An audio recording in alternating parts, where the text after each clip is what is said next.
ప్రకాశం జిల్లా మొండ్లమూరు మండలం పరిధిలోని మారెళ్ల గ్రామంలో ఒక వింత ఘటన చోటు చేసుకుంది. సుమారు 15 రోజుల క్రితం గ్రామంలో ఉన్న ఒక పెద్ద రావి చెట్టును గ్రామస్తులు నరికివేసి ఆ చెట్టు కర్రలను బ్రహ్మంగారి గుడి వద్ద హోమ కార్యక్రమాలకు వినియోగించినట్లు సమాచారం. అయితే ఉదయం పూట గ్రామస్తులు గమనించగా కొమ్మలు వేర్లు తొలగించి పడేసిన ఆ రావి చెట్టు మొదలు మళ్లీ లేచి నిలబడినట్లు కనిపించడం అందరినీ ఆశ్చర్యానికి గురిచేసింది. ఈ విషయం తెలుసుకున్న ప్రజలు అక్కడికి చేరుకుని చెట్టుకు పూజలు చేయడం ప్రారంభించారు. కొంతమంది గ్రామస్తులు ఈ ఘటనను దైవచిహ్నంగా భావిస్తుండగా మరికొందరు ఇది సహజ ప్రక్రియలో భాగమై ఉండొచ్చని అభిప్రాయపడుతున్నారు. ఇటీవల కురిసిన గాలి వర్షాల ప్రభావంతో వేర్లు మళ్లీ బలపడి చెట్టు మొదలు లేచి నిలబడి ఉండొచ్చని వారు చెప్తున్నారు. గతంలో కూడా ఇలాంటి సంఘటనలు చోటు చేసుకున్నాయని కొందరు పేర్కొంటున్నారు.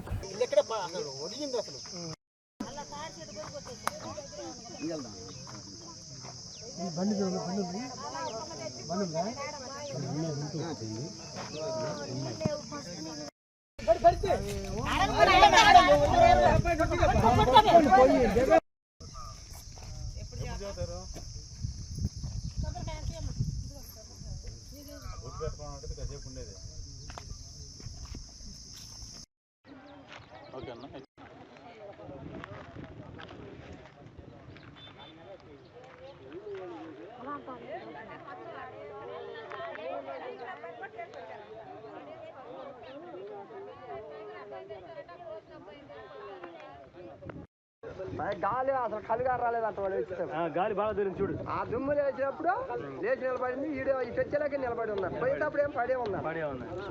అంటే మనకి ఆదివారం కదా గాలి దొరికి ఆయాలనే కదా ఆదివారం ఆయాల శనివారం సోమవారం శుక్రవారం ఆదివారం